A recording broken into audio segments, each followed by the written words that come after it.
So I'm just going to spend a few minutes taking you through some of the basics. So perhaps just some opening comments. I mean, all of you had this phase in your businesses where you sort of about to enter the market, or you have entered the market, you're still quite early as part of your business and the business evolution. So don't come up with this big plan. It's way too early for you to think about that. And so I'm going to talk about three concepts right up front, and we'll come to it at the end. Iterate, pivot, and adapt. And at least for the first 2 or 3 years, whether it's your go-to-market, whether it's your sales cycle, whether it's your product development, those are the three things you should be in. Iterate, change, pivot, do something drastic. And you've got to adapt to two things: changing market conditions and feedback that you're going to get from your users. So, oops, here we go. So I thought I'd just share some of the basics around a go-to-market and a go-to-market strategy. In essence, what is it that you're doing? You're putting together a plan that's going to help you take a new product or a new service to market. Not new as in the sense that the market hasn't seen it, new from your perspective, and it's your new business. So just put up sort of the three broad things you need to include as part of your go-to-market plan. What's your target or your ideal market profile? And I'm going to spend a bit of time just now talking about that. What's your plan to market your solution? And I'm going to give you some tips around that. And then focus a bit around your sales and distribution plan. So those are sort of the broad three things you need to think about. And so I guess, why do you need a go-to-market strategy? Firstly, it's going to help you minimize the risk. And secondly, it's going to help you optimize the success of your new product or your new service. So some of the benefits, and I sort of picked a bit on this. The first thing is that you're going to gain an understanding of what is the potential market size and what is the target market that you want to go and focus on. So that's the first broad thing you're going to get out of this. The second is that you're going to have a sense around cost and cost management through a fit-for-purpose promotional campaign. And we'll spend a bit of time on that in the next few slides. And it's also going to help you in terms of your product positioning, as well as the messaging around your product or your solution. So those are some of the key benefits. I speak a lot about this to a lot of entrepreneurs that I engage with weekly. You've got to define who's your primary customer. Is your product or your solution aimed at business or aimed at consumers? It could be aimed at both, but you've got to define who's your primary customer. And once you've defined that, your strategy and how you approach that primary customer is very, very different. I'm going to give you an example. If yours is a B2B strategy, you want to think about things like, how do I approach my potential target base through, as an example, LinkedIn. Whereas if it's a B2C, you're going to use things like Instagram or Facebook by way of example. You've got to spend a lot of time working out who's the primary buyer of your product and services. I'm involved in the technology business, and it took us the better part of 6 weeks to work out who our primary customer is. Once we got that buttoned down, thinking about a go-to-market approach was then a lot easier for us. Spend a bit of time talking about sales, which is a subset of your go-to-market strategy. Sales is really how do you get out there into the marketplace. So broadly, you need to think about three things. Number one, the marketing. How is it that you build awareness and you start to generate demand? Sales. How do you close the sales? What's that lever, or who are the people that allows you to close those sales? And the third is in distribution. Andre's spoken a lot about distribution. How do you deliver your solution?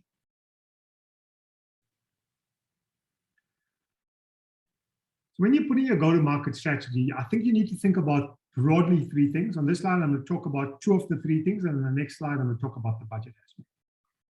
The first thing you want to do is you want to think about who are the early adopters or your test base that's going to try out your product or your service.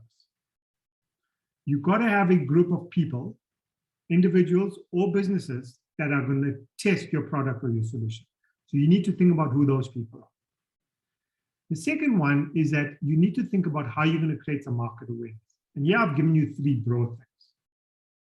The first is the website, secondly is your networks, and thirdly is your referrals. Except for the website, which is going to cost you a little bit of money, the other things are free. And given the stage of evolution of your business, you don't need to spend a lot of money upfront to create that market awareness. So the issue around budget was brought up earlier on as well. So think about what's going to be more appropriate for you to create some market awareness. And the third is in terms of the budget. I'm going to spend a bit of time about that on the next slide. Obviously, given the phase at which you are currently operating, you don't have a lot of funds, you're scrambling around, you bootstrap. And let's be real about this, you're bootstrapping your business, which is great. It allows you to optimize and allows you to really think about where you're going to spend your money. So in terms of how you're going to manage the minimal budget you have, you've got to think about your overall marketing from two perspectives.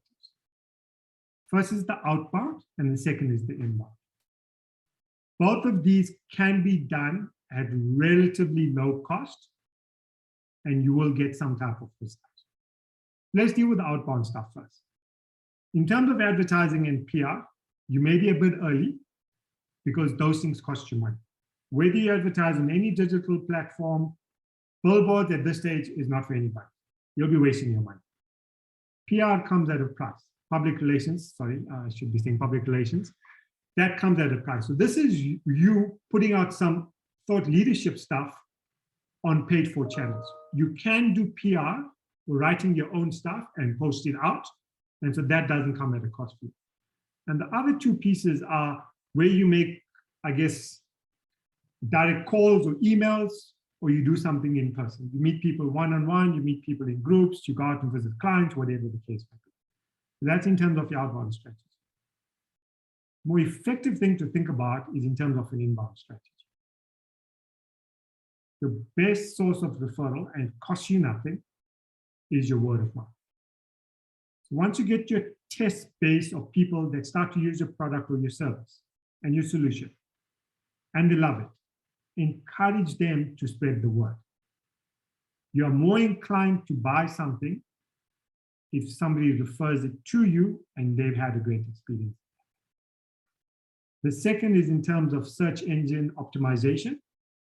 There you're going to pay a bit of money. So it's not something you want to think about right now, but it's something you want to build in as part of your 12, 18, 24-month plan. The third is in terms of content marketing. You sell yourself out there as an expert, and you put out information so that people see you as an expert in that area. The fourth is in terms of social media. There you've got lots of platforms. Facebook, LinkedIn, Twitter, Instagram, you name it. A lot of them, you can do a lot of stuff for free, but find the right channel that talks to your target customer base. Don't advertise on LinkedIn when you're attracting consumers. And the last one in terms of inbound is in terms of events, whether you want to participate, whether you want to host, whether you want to be a part of. You can host online events, doesn't cost you a lot of money. And so just think about what minimal budget you have and how do you utilize that to market your business, your product, and your service. At the phase that each of you are at, it's important that you have metrics around your business. And let me tell you why this is important. As your user base starts to grow like this, you want to be able to work out what's working and what's not working. And the best way to do that is to have some key metrics in place that helps you understand that. Just listed a few here. There are many, many more. You've got to work out what are the important ones for you as part of your own journey that you want to put in place to help you monitor your go-to-market activities so that you get an optimal result. I'm going to focus on perhaps one or two, The length of your sales cycle, it can be an hour, it can be 6 months. So you need to factor that in as part of your budgeting process. And the shorter your sales cycle becomes, hopefully it's going to translate into more conversions, into more revenue, into profitability. So that's one key thing you should be managing. And then the second is in terms of customer acquisition cost. I'm not an expert in this space, but really it's the cost that you would incur to acquire a new customer. And in some instances, to retain customers. You've got to find those metrics that work in your business. Got some useful resources at the end, which you can go look at, and they give you tons and tons of these things. So in summary, when you're thinking about your go-to-market strategy, here's sort of 6 or 7 things that you want to think about. Target market definition, that's the most important thing. And all of you have gone through the TAM and the SAM and the SOM and whatever it is.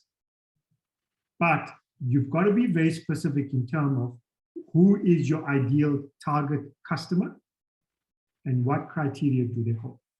Am I appealing to youth, 18 to 25, by way of example, that live in peri-urban areas that are studying at university?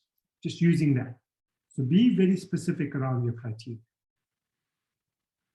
You've got to be very clear on your value proposition.